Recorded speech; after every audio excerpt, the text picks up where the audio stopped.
Confidence is not something that we just wait to have and it miraculously appears in our life one day. It is something that we have to create for ourselves through actions that are repeated over and over and over again. And if that sentence created like some tension in your body, if it's something that you kind of want to push back on and say, no, one day I'll feel confident and then I'll do what I said I'm going to do, I invite you to stay with that reaction because that is exactly what this video is about. So I want to back up a little bit and I want to talk today about confidence, really, specifically about the way that most of us have a relationship between confidence and action that's completely backwards, it feels like.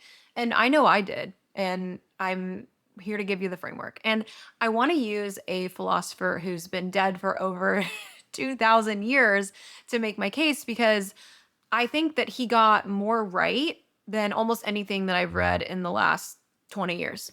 I mean, maybe I'm exaggerating, but we'll see. His name is Aristotle, and the text is Nicomachean Ethics, and this is coming from book 2, and this was written around 350 BCE. And in the book, he writes, we become just by doing just acts, temperate by doing temperate acts, and brave by doing brave acts. And that's it. That's the whole thing. And let's just sit on that for a second because what he's saying is enormous for us. He's saying that most of the qualities that we want, whether it's in their case, justice and temperance and bravery, or in our case, confidence, they're something that we don't possess and then express.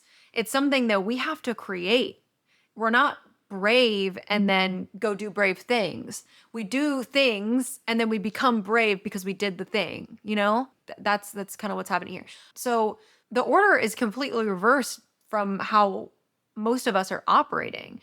And let me tell you what I actually see in my work. I work with women who are incredibly smart. They're incredibly self-aware. They are women who have done the real inner work. They're in therapy, they're in coaching, they're going to retreats, they're doing the somatic work, they're doing the whole thing. And I watch them wait anyways. They're waiting for this confidence to come before they start the thing that they want so badly. They're waiting to feel ready to leave. They're waiting to feel healed enough to try again. They're waiting to feel like themselves before they act like themselves. And I feel like the thing that I want to say about this, and I say it with so much love, is that confidence is not going to come first. It's not going to come first. That's just not how it works. And confidence, let's just actually look at the word for a second. It comes from the Latin word confidere, con meaning fully, and fidere meaning trust. Confidence is self-trust. It's not this mood that we have. It's not like this feeling that arrives. It is the relationship that we build with ourselves through evidence. It is a positive feedback loop that we create through the accumulation of instances and experiences where we acted and then we survived. We did the thing and it was fine. Where we do the thing and even if it came out badly, we came out on the other side.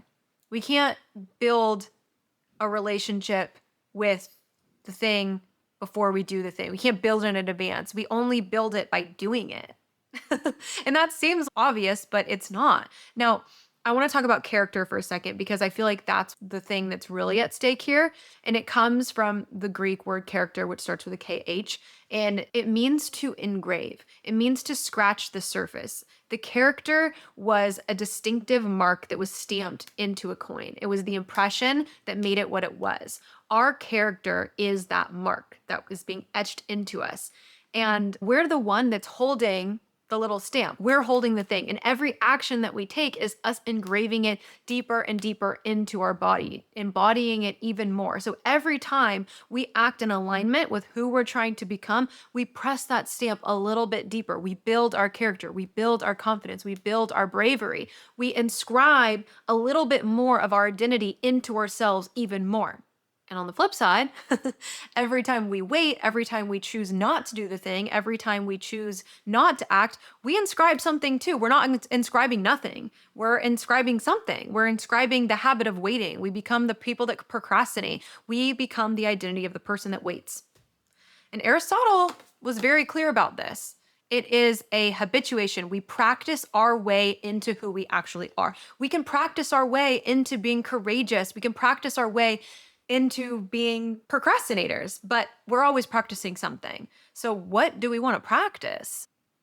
You know? I mean, that hits kind of hard. And I want to bring in a second voice. I don't have her book on my desk right now, but there is another philosopher who is a woman, Simone de Beauvoir, and she wrote The Second Sex, and it was published in 1949.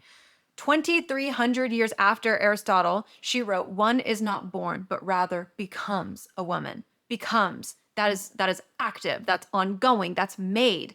Beauvoir was writing about existential freedom, but this philosophical principle is identical. Identity is not something that is fixed within us. It's something that we discover. It is like this dynamic thing that we continue to construct through our choices, through our actions, through what we do every single day. We are always becoming something. And Aristotle and Beauvoir literally saw the same thing here. The question is whether or not we are in tune with it or becoming consciously, or if we're just doing things by default. So I want to make this kind of practical because I don't want this to just become some like philosophical lecture. If you are somebody that is waiting for the confidence to do the thing that you want to do, whatever the thing is, I want to offer you a reframe that could be really helpful. Confidence is the output. Confidence is what gets built on the other side of you doing the thing. You don't get to have it first, you earn it by doing it. So it's not really in our best interest to ask, oh, do I feel ready? It's actually, what is the one thing that's available to me right now that I can do that is consistent with the person that I am becoming? And then you do it. You do it before you feel ready. You do it before the fear inside you leaves. You do it before all of the conditions of your life are correct and right and feel good. You do it anyways. And then you watch what gets built on the other side of that. Sounds so simple. I wrote a longer essay on this over on Substack. If you want to go deeper into Aristotle and etymology, I think etymology is so important. And we get into why I think this particular idea is so urgent right now. It's all over there, and the link is in the description. And I'm going to keep making videos on this. This one quote from Aristotle is rich in symbolism. It's rich in helping us figure out the ways to live our lives. This question is asking us, how do we actually create change? Not just this, metaphysical or philosophical thing. How do we practically create lasting change in our life? And what does that look like? So we're diving in, we're continuing this conversation. So I'll see you in the next one.